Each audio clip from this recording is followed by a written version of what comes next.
welcome to the Talk of the Flies. In today's episode, we will be discussing one of the biggest mysteries in all the light we cannot see, the disappearance of Daniel Leblanc. After he gets arrested by the Germans, Daniel almost completely disappears from the story. The book never really tells us what really happened, which leaves the audience to become confused. That's what we're here to figure out today. What might have happened to Daniel Leblanc? In order to figure this out, we're going through the timeline of events that the book had given us, and we're coming up with our 4 theories of what might have happened to Daniel Leblanc. Before we get into what Daniel Leblanc is like, let's get into some descriptions of what he looks like. He is thin, beak-like nose. He always has keys on him. Anything else? No. Okay. Is this the man you were looking for? Exactly. Thank you. Perfect. All right. So before we get into the theories, let's talk about who Daniel Leblanc really is. Daniel is the father of Marie Laure, and before the war, he worked as a locksmith at the Museum of Natural Art in Paris. One thing to recognize about Daniel is how much he cares about Marie Laure. He spent years helping his blind daughter get around, like making mini cities of the city that she lived in, so she can memorize streets and become more independent. He really does make huge sacrifices for her. An instance of this is shown when Germany invades France and Marie and Daniel have to leave and go to Saint-Malo. He literally sacrificed everything for her on their journey there and tried to protect her even though the entire country around them was falling apart. While they're escaping, Mr. Leblanc is also carrying around one of the possible copies of the Sea of Flames, which is a diamond from the museum he worked at. As a result of this, he becomes caught up in events he never knew would happen. Eventually, German authorities become suspicious of him, and he is arrested and taken away. After that, we never see him again in the story, and he just vanishes from our view. Now, here's a quick timeline of Mr. Leblanc. First, Daniel is working at a museum in Paris. Then Marie becomes blind. He needs to support her and help her adapt to her new life. Then Germany bombs Paris, which forces them to move to Saint-Malo. And Daniel carries the Sea of Flames with him when moving. And then lastly, he attracts the attention of the Germans and is later arrested and taken away. After his arrest, nothing happened. No reunion with Marie Laure, no explanation, just complete silence for the rest of the book. And now this leads us to our first theory, that Daniel Leblanc survived and is hiding away. This theory indicates that Daniel Leblanc had survived prison and decided to hide away from the Germans or the war. Maybe he moved somewhere else in Europe, or he migrated to the US. We have no idea at that. Maybe he just changed his identity in total and he's staying in Paris. Reasons this claim might be true or correct is that Daniel is very smart and is very good at problem solving, which could have helped him get out of prison in the first place. In the book, he displays this by finding ways to protect Marie Laure during dangerous situations. Since the book never directly says that Daniel died, this could still be an outcome. The only problem is that there isn't much evidence. If Daniel did survive, why wouldn't he contact Marie Laure? Why wouldn't he check up with her? Yeah.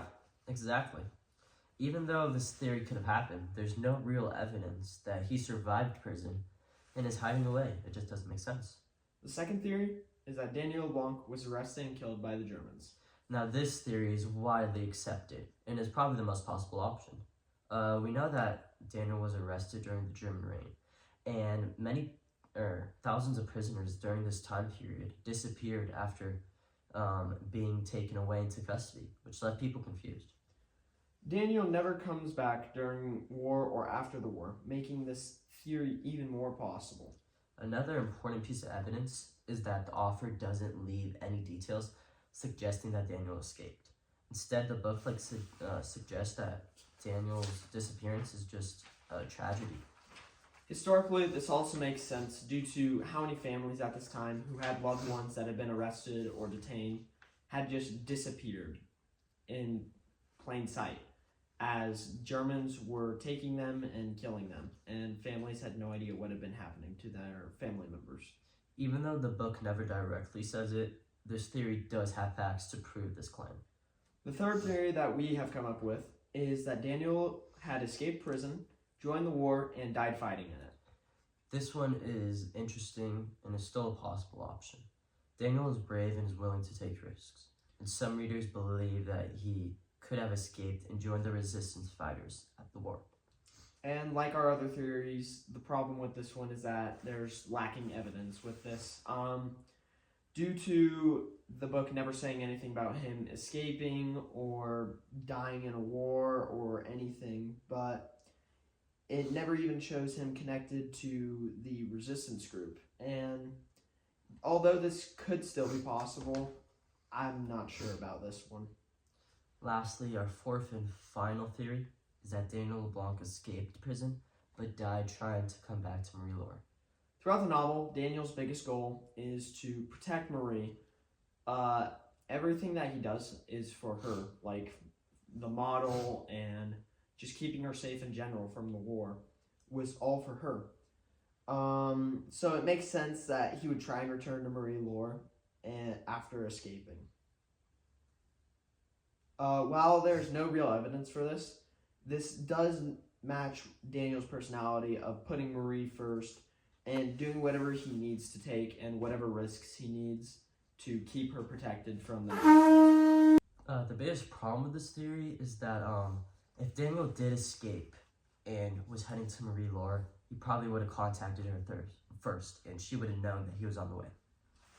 Still, compared to some of our other theories, this matches the personality of Daniel LeBlanc, and it just makes it more believable as something he would do.